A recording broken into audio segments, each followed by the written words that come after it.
Hello everyone. हाय, कैसे हो सब लोग। तो आज का टॉपिक जो लिया है वो ये है कि how to be happy, remove anxiety, remove depression इन। कोशिश करते हैं कि कैसे लोगों की लाइफ को इजी कर सकते हैं।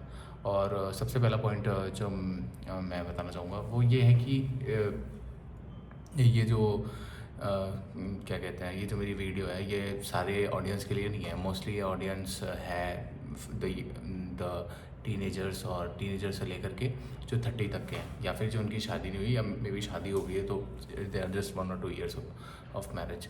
तो इसमें क्या है ना कि सबसे बेसिक क्लैरिटी की जो चीज़ है जो मैंने लिखी है वो ये है कि लाइफ में अपनी आज़ादी को कभी जो है ना कॉम्प्रोमाइज़ ना करना।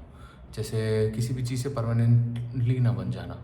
परमानेंस का मतलब है जैसे जो जब अब मैं कॉर्पोरेट में जॉब करता हूँ तो मैं देखता हूँ कि जो है जैसे 27 साल के 28 साल के लड़के यहाँ पे जो है ना उन्होंने होम लोन ले रखा है 10-10 साल का। 10 साल का होम लोन आप 27 साल की उम्र में ले रहे हो, तो मतलब आप अपनी जो प्राइम यूथ है जिसमें आप उस पैसे से बहुत सारी चीज़ें कर सकते हो, वो सारी चीज़ें आप मिस कर देते हो। और वो जो सुविधाएं हैं, वो जो चीज़ें हैं जो आप मतलब वो टाइम, अटेंशन और उन पैसों से क्या आप चीज़ें नई चीज़ें कर सकते थे, अब वो नहीं कर सकते। आप बेसिकली उस पैसों के गुलाम बन जाते हो और बैंक के लिए काम करना शुरू कर देते हो। तो ये एक वन ऑफ द, तो आप कहोगे कि जो है क्या करें क्या ना करें, घर ना लें, इसका मतलब ये नहीं है। बट हाँ, घर लेने का मतलब मैं ये कह रहा हूँ कि अभी इतनी जल्दी अगर आपकी शादी वादी नहीं हुई है, आपको शादी करनी है नहीं करनी है, या ये भी एक आजकल बहुत बड़ा टॉपिक है। लेकिन मैं बस ये कहना चाहूँगा कि अगर आप रेंट पे रह सकते हो तो मैक्सिमम टाइम आप रेंट पे रहो उसका। और जो भी वो आपके अंदर एक फाइनेंशियल डिसिप्लिन होना चाहिए कि जो मेरा पार्टनर, या पार्टनर मतलब जो मेरे ऑफिस में कलीग्स हैं, वो जितना भी पैसा एस्टिमेटेड अपनी EMIs पे दे रहे हैं, मैं उतना पैसा जो है ना सही जगह इन्वेस्ट करूँगा। कैसे इन्वेस्ट करना है, मेरा काफ़ी अच्छा एक्सपीरियंस रहा है stock market and mutual funds में। तो कहाँ इन्वेस्ट करना है, बिगिनर्स को कैसे इन्वेस्ट करना है, जो नए हैं कॉर्पोरेट्स में उनको अपनी सैलरी कैसे रीबैलेंस करनी है, कैसे अपने एक्सपेंसेस मैनेज करने हैं। मेरा इस टॉपिक पे बहुत अच्छी पकड़ है, मेरी टैक्सेशन पे बहुत अच्छी पकड़ है। जिनको भी ये सब जानना है वो मुझे कॉल पे कंसल्टेशन ले सकते हैं। 1000 रुपीज़ पर कॉल चार्ज है इसका।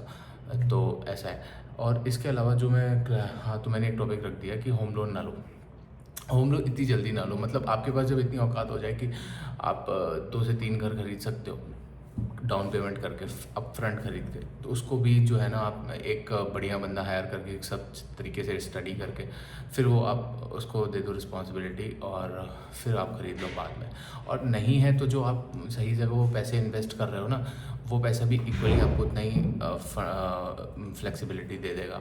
आप जो है ना, आपको नहीं पता, आप ट्रैवलिंग करो, ट्रैवलिंग उस पैसे से बचा के आप सही जगह ट्रैवल करो, नए नए लोगों से सीखो। मैंने बोला परमानेंसी ना क्रिएट करो, कुछ ऐसी जॉब हो, मेरे पास भी अभी ऐसी जॉब नहीं है, आई एम इन प्रोग्रेस की जॉब से भी छुटकारा पाके, या कुछ ऐसा हो कंसल्टेशन से, या कुछ, या बिजनेस, आपके फैमिली बिजनेस, या कुछ जहाँ जो आप रिमोटली हैंडल कर सकते हो। आप कुछ समय इंडिया में हो तो इंडिया में हर डिस्ट्रिक्ट, हर ज़िले में, हर डिस्ट्रिक्ट में तो नहीं, हर बड़े शहर में आप जाके रह सकते हो। कुछ दिन बीच पे, कुछ दिन पहाड़ों पे, सही वातावरण में, सही एनवायरनमेंट में जाके रहो, और उस चीज़ को देखो, सीखो कि जो है ना लाइफ कैसी है। तो परमानेंसी नहीं है तो कोई टेंशन भी नहीं है। टेंशन ना होने का मतलब ये नहीं है कि भाई कुछ भी करना शुरू कर दिए, टाइम वेस्ट करना शुरू कर दिया।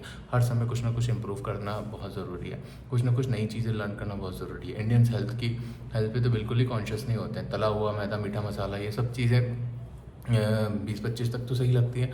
उसके बाद ये आपकी बॉडी को बहुत ही बुरी तरीके से मतलब आप बहुत दिक्कत पहुंचाती है। आपको पता नहीं चलता है कि ये प्रॉब्लम आपको 35 के बाद बहुत ही सीरियसली पता चलनी शुरू हो जाएंगी। हाँ, तला हुआ मैदा, मीठा मसाला मत खाना। उसके बाद जो है ना, एक तो ये हो गया, हाउस का मैंने क्लियर कर दिया। उसके बाद क्या है ना, हाँ, अच्छे लोगों के बीच रहो। अगर आपको ऐसा कोई लग रहा है ना कि आपके ऑफिस में हर कोई आपसे, मतलब कोई भी ऐसा इंसान है जो मतलब हर समय सैलरी पूछ रहा है, ये कितने का लिया, ये फ़ोन कितने का लिया, ये कितने का लिया, ये कैसे ले लिया, या जो पैसों से रिलेटेड बात करो, तो उसकी मैंटेलिटी आप समझ लो वो ऐसे ही है। तो आप अच्छी सोच के बीच में रहो। किसी से सैलरी पूछना इज़ यूजलेस। आप बस अपनी इनकम को लगातार constantly at a rapid place बढ़ाते रहो, बढ़ाते रहो, बढ़ाते रहो, अपनी नॉलेज को बढ़ाते रहो। एक टाइम आएगा जब आप ऑलरेडी अच्छे लोगों की कंपनी में रहोगे। तो जो ऐसे छोटे लोग की सोच है ना, इंडिया में क्रैब मेंटालिटी बहुत ज़्यादा है कि कोई आगे जा रहा है तो कैसे जा रहा है, मतलब आगे जाओ, तुम जितना आगे बढ़ना है बढ़ो, बट मुझसे आगे ना बढ़ो। तो कुछ चीज़ें ऐसे लोगों से आप दूर रहोगे तो इट्स गुड फॉर यू, है ना। और दो तीन है, एक मिनट बता रहा हूँ, नोट्स बना के रखे हुए हैं मैंने ना। हाँ, जो भी तुम्हें लगता है कि हाँ, तो जो भी आपके अंदर कमी है ना, आपके अंदर प्रॉब्लम्स है, उसको एक्सेप्ट करो। आपको पता है कि जो है मैंने रिसेंटली डिस्कवर किया कि मेरी हिंदी राइटिंग स्किल्स बड़ी बेकार हो गई हैं। मुझे पत्र लिखना नहीं आता है, कि मुझे जो है ना हिंदी में बोलना आता है, इंग्लिश में लिखना आता है, और बड़े टाइम हो गया है हिंदी से कुछ लिखे हुए। तो रिसेंटली मैंने ये चीज़ सोची है कि हर दिन कुछ लाइन यार हिंदी की भी लिखूँगा, वरना मैं बेसिकली हिंदी और इंग्लिश ही बोल पाता हूँ और पढ़ पाता हूँ और सुन पाता हूँ, समझ पाता हूँ। तो हिंदी छूट जाएगी। तो कुछ चीज़ें बेसिक बेसिक हैं। मैंने बचपन में बहुत पहले स्विमिंग सीखी थी, अब स्विमिंग से बहुत ही टाइम हो गया है स्विमिंग किए। रिसेंटली मेरा मन कर रहा है मैं फिर से स्विमिंग क्लासेस ज्वाइन करूँ, फिर से सारी चीज़ें रिविज़िट करूँ।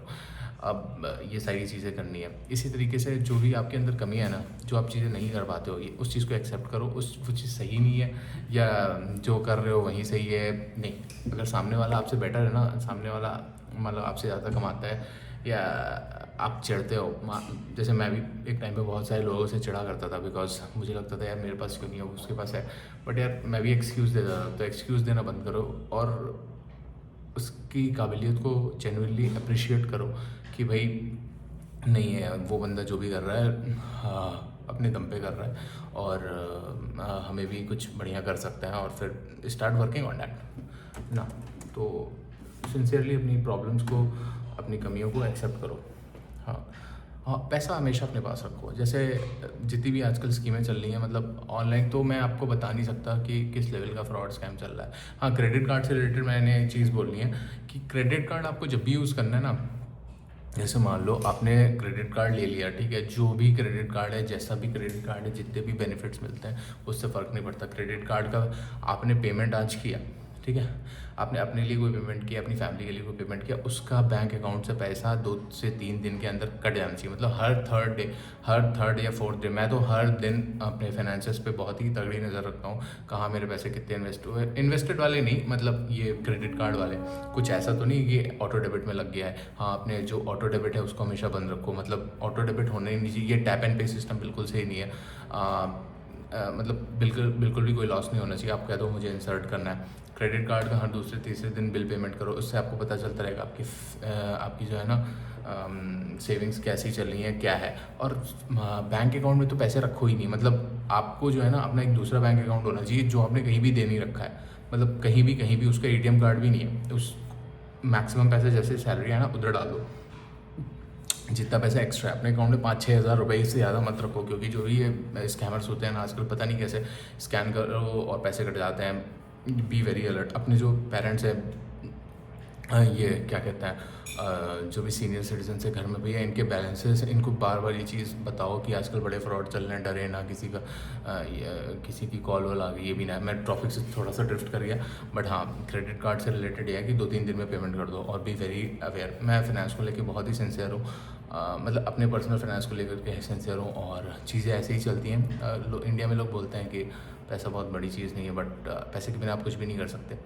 और 2-3 चीज़ें और थी। हाँ,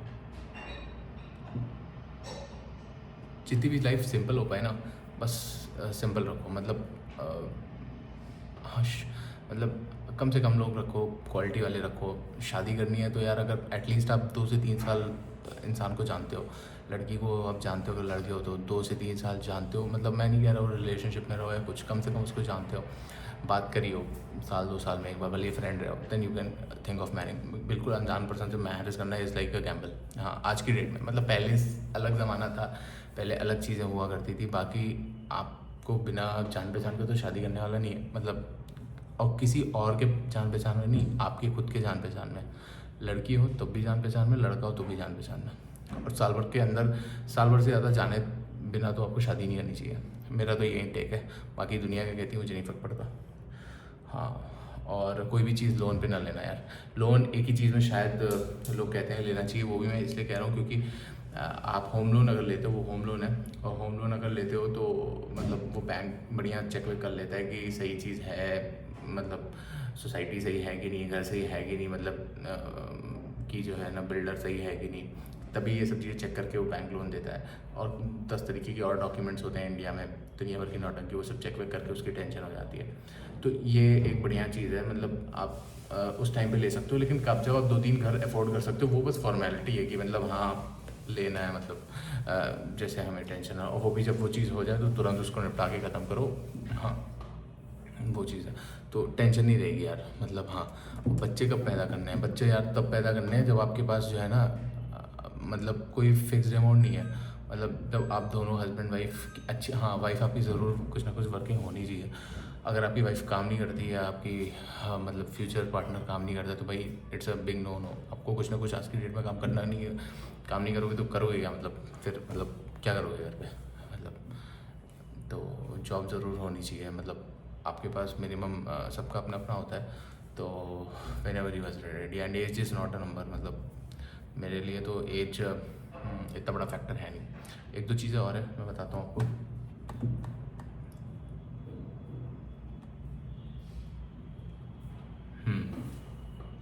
धर्म, हाँ धर्म, धर्म के चक्कर में ना फंसो यार। देखो मैं जो है ना, मैं बहुत ही स्पिरिचुअल पर्सन हूँ। मैं पहले मैं रिलीजियस पर्सन भी हूँ। मैं 12 के 12 ज्योतिर्लिंग दर्शन करके आ चुका हूँ, और भारत को एक्सटेंसिवली घूमा है मैंने, बहुत घूमा है। मतलब लेह लद्दाख से लेकर के कन्याकुमारी, और फिर वेस्ट में द्वारका, गुजरात पूरा, ये सब जगह घूम रखा हूँ, और काफ़ी यंग एज से मैं घूम रहा हूँ। तो ये सारी चीज़ें देख करके मैंने एक स्पिरिचुअल का एक मतलब धार्मिक स्थलों का एक प्रॉपर सिस्टम है। मतलब कुछ चीज़ें सब लोग को पसंद नहीं आएंगी, बट हर जगह धर्म का मतलब पूरा पॉलिटिकल सिस्टम चाहता है कि तुम धार्मिक बन जाओ और उसी में इन्वॉल्व रहो और वही सब चीज़ें करते रहो ना, मतलब आगे ना बढ़ो, कुछ एक्स्ट्रा ना सोचो ना। धर्म में भी आप अगर बहुत ज़्यादा डीपली जाओगे ना, जितने भी मठ हैं सब में कंपटीशन चलता रहता है। हाँ मतलब कौन मठ, मैं बहुत बड़ी संस्था से जुड़ा हुआ हूँ, काफ़ी मैंने वहाँ का लाइफ टाइम मेंबर भी हूँ, बट वहाँ पे भी मैंने देखा है आप ये ले लो, आप इतनी अच्छी कंपनी में काम करते हो, वहाँ पे एक CSR एक्टिविटी करा दो, ये करा दो। मतलब फंड्स अरेंज करना इज़ नॉट बैड। मतलब जब आप पीछे पड़ने लगते हो ना, बार बार कॉल्स आने लगती हैं, तो इट डजंट फील गुड, है ना। तो वो चीज़ है। और अब जब किसी भी धार्मिक स्थल में, मैं जितने भी बड़े ट्रस्ट है ना इंडिया में मंदिरों के, उनके पास पैसों की कोई कमी नहीं है। राम जी के मंदिर में पैसे की कोई कमी नहीं है, बट अभी भी मतलब हमारा देश उतनी तेज़ी से प्रोग्रेस नहीं कर रहा है ना। हमें ये चीज़ रियलाइज़ करनी चाहिए कि हमें रिलीजन हमारे देश की गरीबी नहीं मिटा सकता, हमारे देश की गरीबी सिर्फ साइंस मिटा सकती है। और पॉलिटिशियंस कभी नहीं चाहते हैं तुम पढ़ो लिखो, क्योंकि तुम पढ़ लिख जाओगे तो तुम भैया सवाल वाल करने लगोगे।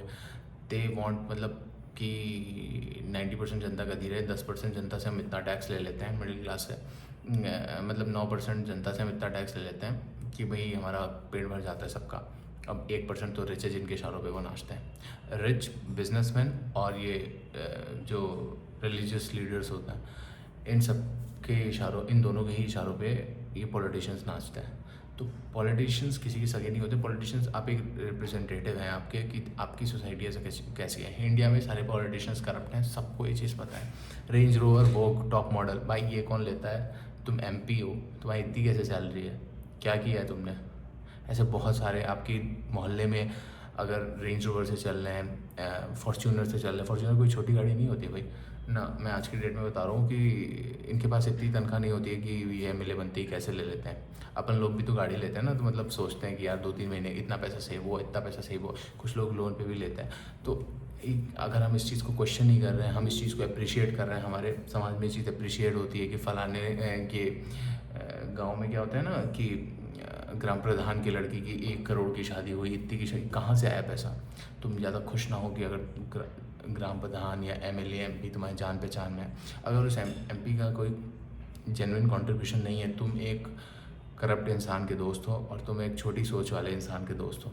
अभी कुछ ही समय पहले कनाडा के लोग बड़े इंटेलिजेंट हैं, मैं तो कहूँगा, मतलब जितने भी प्रोग्रेसिव देश हैं वो उनके पास सही क्वेश्चंस होते हैं कि वो अपने पॉलिटिशियन से पूछते हैं। हम अपने पॉलिटिशियन से नहीं पूछ पाते हैं सही क्वेश्चंस। और रिलीजन हो के नाम पे मैं ये कहूँगा कि मैं तो बहुत ही धार्मिक था, मतलब ना अब धीरे धीरे मैं एक स्पिरिचुअल पर्सन बनता जा रहा हूँ।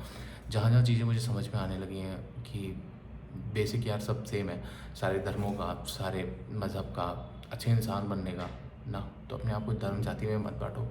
पॉलिटिशियंस चाहते हैं कि बटे रहो, मतलब, और जो धर्म के ठेकेदार हैं ना वो चाहते हैं कि तुम हिंदू हो तो मुस्लिम से हेट करो, मुस्लिम हो तो हिंदू से हेट करो। ऐसा क्यों होगा ना, क्योंकि उनकी खुद की दुकान चलती रहेगी।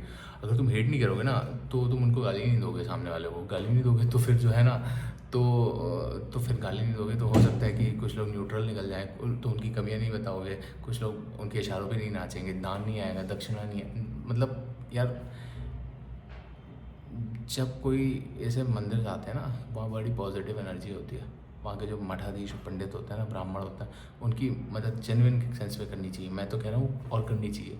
आप मथुरा में ऐसे कितने सारे अच्छे साधु हैं जो मतलब फ्लॉन्ट नहीं करते, भीख नहीं मांगते, मतलब वो मतलब जितना मिल गया खुश है यार, उन लोग की जाके हेल्प कर दो। बहुत सारे ऐसे भगवान, मैंने रिसेंटली अलग तरीके से मैं डोनेशंस किया करता था, बट अब मैंने रिसेंटली सोचा है कि जो भी एनिमल हॉस्पिटल्स हैं और जो इन जगहों पे डोनेशंस करना ज़्यादा ज़रूरी है। मैं देखता हूँ कि मंदिर भर चुके हैं पैसों से, मतलब मेरा ये पर्सनल टेक है। और मंदिर के जो मठाधीश हैं उन लोगों के पास भी अच्छा खासा पैसा है। जितने भी ट्रस्ट बड़े मंदिर हैं सबके पास सबके भी सैलरी आती है। आपको कुछ पैसे, अगर आप एक्स्ट्रा सर्विस नहीं ले रहे हो, कुछ भी पैसे देने की ज़रूरत नहीं। अपने पैसे कहीं ना दो यार, चुपचाप अपने ऊपर कर लो एंड बी सेल्फिश।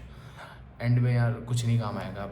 और बड़े बूढ़े इन सब की भी ज़्यादा बात मानने की ज़रूरत नहीं है कि ये ना सही टाइम पे शादी कर लो, शादी करने की एज निकल गई, ऐसा कुछ नहीं होता है। There is no such age, और age is just a number. मतलब अपने आप को तो मैं तो हमेशा 18 का मानता हूँ। मतलब I am eager to learn. 18 साल इसलिए क्योंकि वो एक ऐसी एज होती है जब आप बड़े भी हो जाते हो बट आप छोटे भी रहते हो। तो मेरे कहने का मतलब ये है कि मतलब अपने आप को ढालो नहीं, ज़बरदस्ती नहीं। हमें सिखाया गया है कि मतलब मेरी भी कंडीशनिंग ऐसी थी कि भाई कुछ हर बार जो है ना मतलब सही टाइम पे अच्छे से पढ़ाई करो, ये तुम्हारी जिम्मेदारी है। जैसे मुझसे बोला जाता था हम बड़े हो जाओ फिर हमारे लिए करो, हम तुम्हारी जिम्मेदारी है। जिम्मेदारी लेना is not a good thing. मैं लड़कों को बताना चाहता हूँ कि आपको ज़रूरी नहीं है आपको जिम्मेदारी लेनी पड़े। मतलब यार देखो क्या होता है ना, 60-70 साल का आदमी या 70 साल की लेडी अपने लिए खाना बना सकती है। एक एज आती है 70 साल के बाद जब हाथ नहीं काम करते, हाथ देन यू शुड डेफिनेटली, मतलब उससे पहले भी हेल्प। बट ये नहीं कि जो है ना हर चीज़ में डिपेंडेंट। यार फ़ोन रिचार्ज करना आना चाहिए ना तुम्हारी मम्मी को मैं बोलो जिनको हिंदी आती है, अपनी मम्मी को डुओलिंगो ऐप सिखाओ। मैं किसी ऐप का प्रमोट नहीं कर रहा हूँ, मैंने नाम बोल दिया, बट अपनी मम्मी को कैसे बिजी रखना है आपको आना चाहिए ना। जैसे मैंने रिसेंटली मेरी मम्मी का जो है ना, मैंने एक लड़के को भी देखा था, उसने अपनी मम्मी को जिम करना शुरू किया। यार इतना मीठा तला हुआ मैदा, मीठा मसाला खाते हैं ना हम लोग कि अलग लेवल के मोटे हैं। सबको डायबिटीज़ है, सबको हाइपरटेंशन है, ज़्यादातर को ब्लड प्रेशर की दिक्कत है। ये दिक्कत इसीलिए आ रही है क्योंकि इनकी खान पान आदतें सही नहीं थी। ये जिम कभी गए नहीं है, इनको जिम जाना नहीं है, इनको फास्टिंग में भी इतना सारा आलू खाना है। तो बात ये है ना कि इनकी सारी बातें मानने वाली नहीं है। तुम्हें पता होना चाहिए कभी सही है कभी गलत, ये गलत भी हो सकता है। और आज की डेट की जनरेशन के हिसाब से ये तो बड़े ही गलत है। और जो भी पेरेंट्स हैं ना जो ये सब चीज़ें मानते नहीं है, मतलब बहुत ही ज़्यादा वैसे हैं कि नहीं हम तो तुम्हें कुंवारे रखेंगे, हमारी जात में ही शादी करो या कुछ थिंग्स लाइक डैट। यार ये बच्चों का जीवन बर्बाद कर रहे हैं। अगर आप उनमें से एक हैं तो तुरंत वहाँ से निकलो। और सबसे पहले आप तभी निकल सकते हो जब आप पैसे कमाने लगो। अगर आप पैसे नहीं कमा रहे हो तो you are in a big pit. तो ये सब चीज़ें आपको डिप्रेशन एंग्जाइटी से दूर रखेंगी। मेन प्रॉब्लम होती है पार्टनर का मैंने बता दिया। और दूसरी प्रॉब्लम होती है पैसे का मैंने आपको समझा दिया। अब हाँ एक चीज़ और मैंने लिखी थी, हाँ धर्म नशा एंटरटेनमेंट, ये सब आप मत सोचिएगा कि बड़े बड़े प्रोड्यूसर्स और ये सब लोग करते हैं। ये सब चीज़ें प्रॉपर सिस्टमैटिक तरीके से फैलाई गई हैं सोसाइटी में। जैसे जो छोटे लोग हैं भीड़ बकरी वाले, मतलब आपने कभी देखा है, मतलब मैं बुराई नहीं करना चाहता, कितनी लोगों को लगता है मेहनत कर रहे हैं, बट ये सब ऐसा सिस्टम ही बनाया गया है कि मतलब इंडिया में लोगों ने इतने बच्चे पैदा कर लिए हैं। एंड कभी आप लखनऊ बोल रहा हूँ, ये मुंबई के लोकल में जाके देखो कैसे लोग भेड़ बकरी की तरह घूमते रहते हैं। मतलब पैथेटिक। मतलब आप कितना 10-15 लाख महीना कितना कमा रहे हो उस तरीके से भाग, जो एक्चुअली कमा रहे हैं वो उससे घूमते नहीं हैं। देश में इतना पैसा है ना कि ये पॉलिटिशियंस अभी भी करप्ट हैं, इतने डिजिटल ज़माने के बाद इनको अभी भी पता है बैकडोर से कैसे चीज़ें सही कर लेते हैं। इवन इनकम टैक्स डिपार्टमेंट से भी कुछ ऐसी खबरें आई हैं जो चोरी कर लेते हैं तो लोग टैक्स उधर से। मिडिल क्लास से टैक्स लेना है, बस हर चीज़ में टैक्स देना है, टैक्स के बदले में आपको कुछ नहीं मिल रहा है इधर। मतलब अगर मैं बात करूँ तो यार, मतलब जो यार 5-6 लाख रुपए साल का टैक्स दे रहा है वो यार उसको ये तो मतलब रिसेंटली क्या हुआ ना मेरे साथ, मतलब मैं अपना एक एक्सपीरियंस देना चाहता हूँ बहुत ही। खैर वो चलो बात की बात है, नेक्स्ट टाइम मैं दे दूँगा ना। तो एक छोटा सा था कि यार फ्री रहो, मतलब अपने आप को फ्री रखो बस, किसी से भी बंधना नहीं है, किसी भी बुड्ढे की, दादू अम्मा की जो है ना बात नहीं माननी है, अपनी बात माननी है। लॉजिकल रहो, सही रहो, रैशनल रहो, दिमाग चलो अपना, तुम्हारी नेचुरल दिमाग बहुत स्मार्ट है, तुम बहुत स्मार्ट हो ना। ये सबकी बात नहीं माननी यार, फ्री रहो। मतलब ज़रूरी नहीं है, अगर जाना है बृहस्पति को बाल धोने पड़े तो धो दो, नाखून काटने पड़े तो काटो, ये सब नौटंकी भी चपेले में मत पड़ो किसी भी चीज़ में। हाँ, बाकी मैं एस्ट्रोलॉजर भी हूँ और मैं न्यूमरोलॉजिस्ट भी हूँ। थोड़ा बहुत इन सब का भी देखो लाइफ में 10-15% इफेक्ट पड़ता है, बट मैं ये नहीं कहूँगा कि आपको बिल्कुल आपकी लाइफ ही ख़राब हो जाएगी। सिंपल रहो, लाइफ बहुत अच्छी रहेगी। जितने भी धर्म ग्रंथ और ये सब है ना, सब यही सब बताते हैं। अपने घर को बिल्कुल साफ़ सुथरा रखो, अच्छे लोगों की संगति में करो, अच्छा करो दोस्त लोगों के लिए, बस आपकी लाइफ इतने से ही बहुत सुकून भरी चलेगी। ज़्यादा टेंशन ना लो। ये सब प्रोपेगेंडा है बिल्डर्स का, ये घर ले लो, जल्दी जल्दी बूढ़े हो जाओगे। पता है क्या होगा, घर ले लोगे ना, अगर तुम 20-30 के अंदर घर ले लेते हो, या तुम्हें 10 साल तो गए टेंशन में कि हमें नौकरी करनी है, पैसा देना है, भाई नौकरी ना जाए तुम रिस्क ले नहीं पाओगे। तुम्हें नहीं पता था ना कि तुम बहुत अच्छे स्विमर भी हो, तुम्हें नहीं पता था ना कि तुम बहुत अच्छे मतलब साइकिलिस्ट भी बन सकते हो, तुम्हें नहीं पता था ना कि तुम सोलो ट्रैवल भी कर सकते हो, तुम्हें नहीं पता था कि तुम्हारी वाइफ है तो क्या हुआ, बुड्ढे थोड़ी हो गया हो। तुम दोनों ट्रैवल करो, बजट ट्रैवलिंग करो।